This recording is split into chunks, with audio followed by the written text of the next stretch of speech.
There comes a moment, often quiet, often long delayed, when the curtain falls. And what once stood concealed behind gestures of decency, behind titles, policies, smiles, is revealed for what it truly was: malice, envy, the willingness to cause suffering, not as a byproduct of survival, but as a strategy. Not everyone is ready to see that. We want to believe the world is fundamentally fair, that people given the choice will choose decency. But when you've been the target of persistent, deliberate harm, when you've felt the weight of lies told about you, opportunities stolen, alliances broken, you come face to face with a truth most spend their lives avoiding: that evil doesn't always wear a villain's face. Sometimes it wears a suit. Sometimes it sits across the dinner table. And yet, something changes when people do begin to see. When the mask slips. When the truth becomes undeniable. And those who once applauded now recoil in disbelief. Because the further they went to harm you, the clearer their intent becomes. And once the illusion breaks, there's no going back. Malevolence is real, and it's often hidden in the familiar. We're raised to believe in the basic goodness of people. It's one of the foundational myths of a functioning society, that deep down, everyone's trying their best. Everyone means well. And if they falter, it's just a matter of ignorance or misunderstanding. But that belief, as comforting as it is, comes with a cost. It blinds us to the darker truths of human nature. It makes us vulnerable to the kind of cruelty that doesn't announce itself, but operates quietly, strategically, and often with a smile. Real harm, lasting, soul-wounding harm, rarely comes from strangers. It's not usually the outlaws or the obvious antagonists. More often it comes from the familiar. People you trusted, institutions you believed in, voices you once admired. And that's what makes it so difficult to confront. Because to admit they meant to hurt you is to admit you were wrong about who they were. That's not just painful, that's disorienting. See, malevolence isn't always loud. Sometimes it's polite. It hides behind protocol. It manipulates through subtle language, through omissions, through smiles that don't reach the eyes. It uses your hope against you, your loyalty as leverage, your silence as permission. And while it acts, it convinces others, convincing even you that you're the problem, that your confusion is overreaction, that your discomfort is just a lack of gratitude. But in time, the pattern reveals itself, and it always does if you're willing to see. You start noticing how your voice was consistently ignored, how your efforts were quietly erased, how your name was used in rooms you weren't allowed to enter. It becomes clear that the harm wasn't random, it was measured, not a misstep, but a campaign. And that realization hits like cold steel. When this happens, when you finally acknowledge that what you experienced wasn't just unfortunate, but deliberate, you're forced to mature in a brutal way. You stop projecting your ideals onto others. You stop assuming that everyone is guided by conscience. And in that moment, something else awakens in you: discernment. The ability to look past charm, past authority, past appearances, and see intent. That's the beginning of wisdom, and it's also the beginning of strength. Because once you recognize the existence of malevolence, you're no longer easily manipulated by it. You learn to draw boundaries, not out of bitterness, but out of clarity. You speak the truth, not to hurt others, but to protect what's still good in you. And most importantly, you stop apologizing for noticing what others are too afraid to name. The depths they'll go reveal the depths of their desperation. There's a strange moment after you've been targeted, misrepresented, or attacked when you start to ask yourself, why? Why would someone go to such great lengths to discredit you, to isolate you, to twist what you said or did into something grotesque? Why would they invest so much energy, so much calculation into hurting someone who posed no real threat to them? And then the truth begins to surface.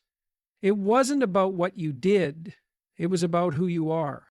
When people are governed by insecurity, when their internal foundation is hollow or crumbling, the presence of someone honest, resilient, or principled becomes unbearable to them.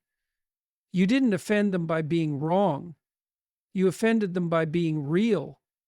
You didn't break the rules. They did. And your very existence reminded them of it. So they go deep, not just in action, but in intent. They start with whispers behind closed doors. Then they escalate. Emails are rewritten. Conversations are taken out of context. They provoke you, push you to your edge, and then hold up your reaction like it's the whole story. And with each step, they believe they're proving their own importance. But in truth, they're exposing their fragility. What kind of person spends weeks, months, even years crafting ways to undermine someone else's peace? Not a strong one, not a healthy one. The extent to which someone will go to injure another person is a direct reflection of how deeply they're avoiding their own pain. They project their internal chaos outward, as if breaking you will somehow fix them. But here's the paradox. The more desperate they become, the more they reveal themselves. You begin to see the cracks in their performance. The people around them start to notice the inconsistencies. Their stories stop lining up. Their accusations become louder, more exaggerated, less about facts and more about spectacle. And eventually, the mask falls. It always does. People watch. And at first, many remain silent. They don't want to get involved. They're unsure. But as the truth emerges, piece by piece, pattern by pattern, the disgust grows, not just at what was done, but at how far it went, at how much energy was spent trying to ruin one person's name, one person's future, one person's sense of self. That disgust becomes the tipping point, because no matter how clever the deception, there comes a time when it no longer works. But you've survived, you've endured. And that's where your quiet victory begins. You didn't stoop. You didn't retaliate with venom. You held your ground. That restraint wasn't weakness, it was strategy. It was integrity. And while they were busy plotting your fall, they underestimated something crucial: the resilience of someone who has faced themselves, the strength of someone who has suffered before and come back stronger, someone who has nothing to hide. Because when you've done the inner work, no smear campaign can touch what's anchored inside of you, and no attack, no matter how vicious, can rewrite who you truly are. They revealed themselves not just by what they did, but by how much they needed to do it. And in doing so, they exposed more than just their tactics. They exposed their desperation. Pain as a refiner, not a destroyer. There's a temptation, when you've been hurt, truly hurt, to believe that something in you has been lost, that the pain carved out something essential, something innocent, something irreplaceable. And for a time, that might even feel true. You look in the mirror and barely recognize the version of yourself that's staring back, quieter, worn, less trusting. And you wonder if the damage is permanent. But there is a deeper, more uncomfortable truth hiding beneath that feeling. Pain doesn't just destroy, it refines. And that refining process, while brutal, is also sacred. Most people spend their lives trying to avoid suffering. They distract themselves, numb themselves, convince themselves that As long as things appear stable on the outside, everything's fine on the inside. But when you've been betrayed, manipulated, targeted, when you've faced rejection, humiliation, or loss, you don't get the luxury of illusion anymore. Pain rips away what's superficial. It leaves you exposed, raw, face to face with what's real. And what's real is this: there is a version of you that only emerges through the fire. A version not built on comfort or convenience, but on depth, on clarity. See, pain forces a reckoning. It asks hard questions. Who are you when everything you thought you needed is gone? What do you actually believe when the world turns cold? Whose voice do you listen to when all others fall silent? These are questions we want to answer, but they are the ones that shape our character. When others tried to break you, they weren't just attacking your present, they were trying to erase your future. But what they didn't count on was that pain, when met with courage, doesn't shrink a person, it expands them. You begin to see things differently, not just the people around you, but yourself. You recognize how much strength you actually carry, how much you were tolerating, how much you were silently bearing long before the visible cracks began to show. And maybe that's the cruelest irony of all. In trying to destroy you, they handed you the very conditions you needed to transform. Because pain has a way of stripping away the unnecessary. It reveals what matters. It quiets the noise. It teaches you who's real and who's performing. It shows you that comfort isn't always your ally, and discomfort, though unwelcome, can be your greatest teacher. That doesn't mean you should romanticize suffering. Pain isn't good. It's not something to seek. But when it finds you, and it will, you have a choice. You can let it turn you bitter, or you can let it turn you wise. You can let it harden your heart, or you can let it deepen your resolve. And make no mistake, there is a cost to wisdom. You lose illusions, you lose naive optimism, you lose certain relationships. But in exchange, you gain vision, you gain resilience, and you gain the quiet confidence of someone who has faced the worst and refused to be reduced by it. So, no, you're not broken, you're tempered, like steel forged in flame. Your scars are not signs of defeat. They're evidence that you were strong enough to endure what was meant to destroy you. And the people who tried to hurt you, they may have underestimated your strength, but they also inadvertently revealed it. Because if you can walk through that kind of pain and still stand, still speak truth, still move forward, you are far more dangerous than they ever imagined. The truth always fights to the surface. It's a strange thing how long lies can live before the truth finally breaks through.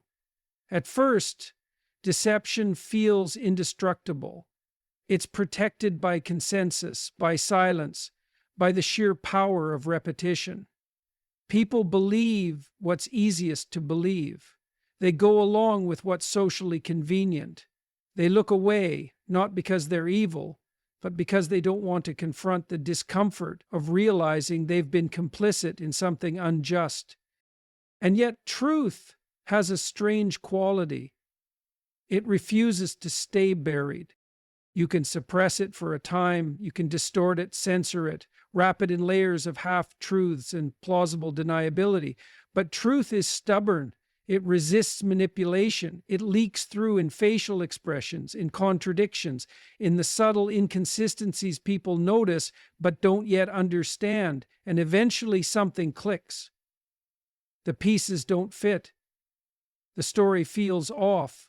People start asking questions, and then the whole illusion begins to collapse. What's so powerful and at times heartbreaking is that many people won't see the truth until it hurts them. That's when the shift happens, when the very machinery that was used to hurt you begins to turn on others. and they realize they were never on solid ground to begin with. The betrayal you felt becomes their betrayal. And now they see it, they feel it. And when that moment comes, when the truth is no longer just yours but shared, there is a wave of collective clarity. People remember what you said. They revisit the accusations. They notice the tone, the tactics, the desperate exaggerations used to paint you as unstable, incompetent, dangerous. And it dawns on them, this wasn't justice. This was a takedown. This was an attempt to erase someone too honest, too principled, too unwilling to play along. Disgust sets in, not just at the person or people who orchestrated the harm, but at themselves for having believed it, for staying quiet, for choosing comfort over courage. That's the weight of truth. When it finally arrives, it not only exposes the offender, it indicts the silence that protected them. But there's a redemptive side to that too, because when truth surfaces, healing becomes possible. Not the shallow, surface-level kind, but the kind that begins with real accountability. People come forward. Apologies are made, maybe not always to you, but among themselves. Systems are questioned. Narratives are rewritten. And your name, which was once dragged through the mud, begins to regain its weight.